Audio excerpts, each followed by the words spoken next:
Hai semua, salam sejahtera Malaysia. Selamat datang ke channel Fels Lifestyle. Tuan-tuan dan puan-puan yang dihormati sekalian, memang sah kita dapat melihat setelah Datuk Seri Anwar Ibrahim menjadi Perdana Menteri Malaysia yang ke-10, ada sahaja pendedahan daripada SPRM.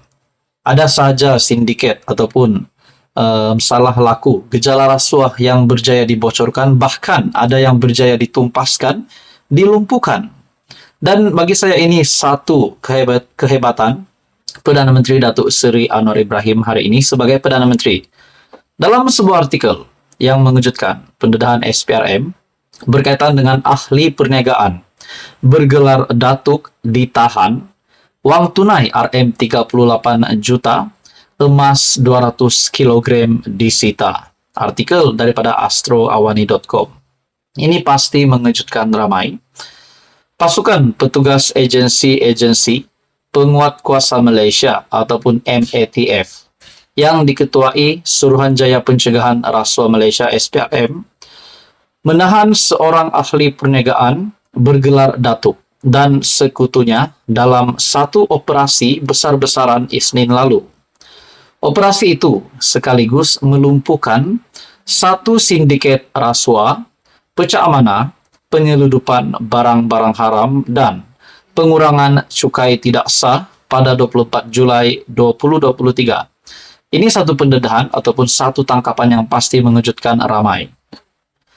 Berita ini, dalam serbuan itu, MATF turut menyita wang tunai kira-kira RM38 juta, emas dianggarkan 200 kg, bernilai kira-kira RM60 juta, selain 17 kereta mewah, antaranya berjenama Maserati, Ferrari, dan Mercedes-Benz.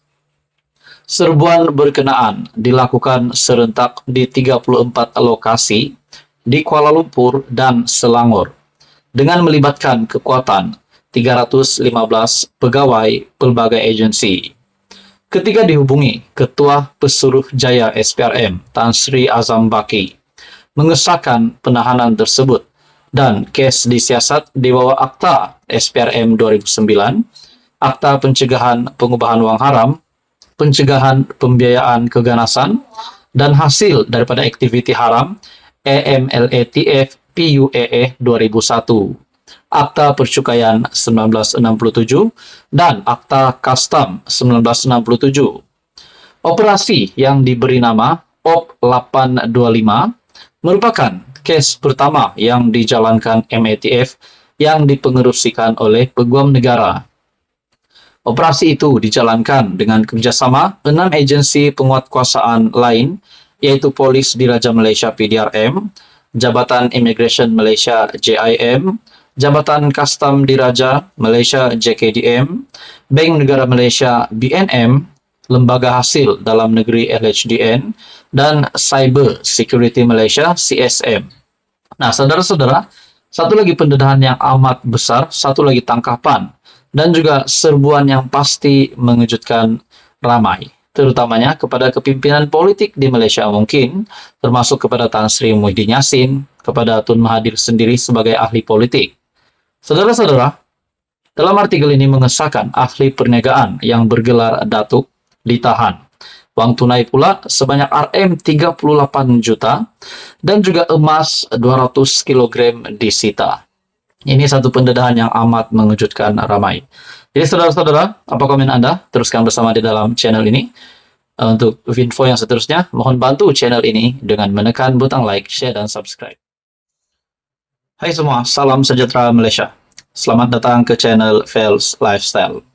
Tuan-tuan dan puan yang amat dihormati sekalian, Datuk Seri Anwar Ibrahim sebagai Perdana Menteri, kita dapat lihat betapa besarnya keinginan Datuk Seri Anwar Ibrahim untuk membantras gejala rasuah di Malaysia.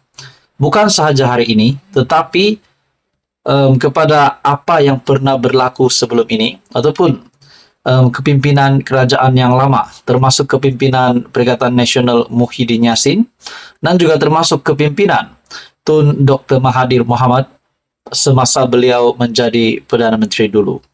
Banyak saja pendedahan Datuk Seri Anwar Ibrahim yang mengejutkan ramai. Bahkan hari ini pula kita sudah tahu bahwa pengurusi Perikatan Nasional Tan Sri Muhyiddin Yassin yang berhadapan dengan 4 pertuduhan di mahkamah. Dan ini sudah pasti memperlihatkan adakah Tan Sri Muhyiddin Yassin benar-benar terlibat dengan rasuah.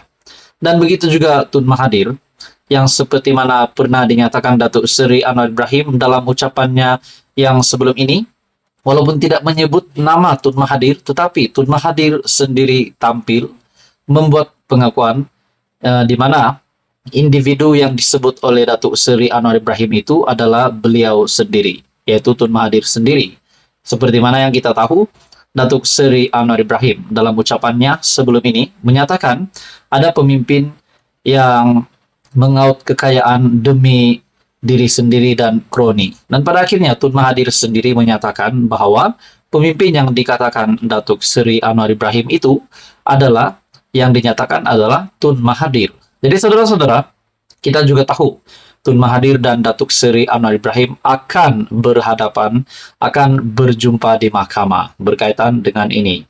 Pada akhirnya saudara-saudara, dalam sebuah artikel daripada Malaysia Gazette, MG News yang bertajuk "Heret Saya ke Penjara, Tun Mahathir cabar Datuk Seri Anwar Ibrahim." Wow, bagi saya ini satu cabaran yang besar Tun Mahathir sehingga meminta untuk dirinya diheret ke penjara.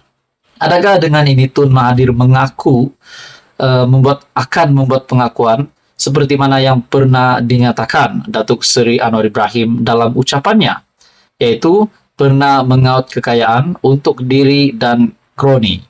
Saudara-saudara, dalam artikel ini daripada Malaysia Gazette, bekas Perdana Menteri Tun Dr. Mahathir Mohamad mencabar Datuk Seri Anwar Ibrahim menghadapkan beliau ke mahkamah dan mengheretnya ke mahkamah jika benar tuduhan yang dilemparkan selama ini.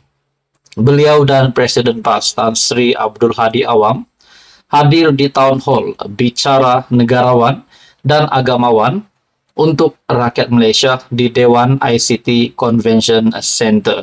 Saudara-saudara, kenyataan Tun Dr. Mahathir Mohamad ini mengejutkan ramai. Beliau berkata ataupun mencabar Perdana Menteri, "Heret saya ke penjara." Dengan ini beraninya Tun Mahathir untuk membuat kenyataan ini kepada Datuk Seri Anwar Ibrahim, mencabar Perdana Menteri. Seperti mana yang kita tahu, Datuk Seri Anwar Ibrahim dalam kenyataan sebelum ini, dia minta bukti, saya akan bagi bukti. Adakah dengan ini Tun Mahathir bakal benar-benar disumbatkan ke penjara oleh Datuk Seri Anwar Ibrahim? Kalau memang benar Datuk Seri Anwar Ibrahim boleh mengemukakan bukti dan membuktikan bahwa Tun Dr. Mahathir bersalah. Akhirnya Tun Mahathir mencabar Anwar Ibrahim untuk mengheret beliau ke penjara. Menurut Anda saudara-saudara, apa komen Anda? Teruskan bersama di dalam channel ini untuk info yang seterusnya.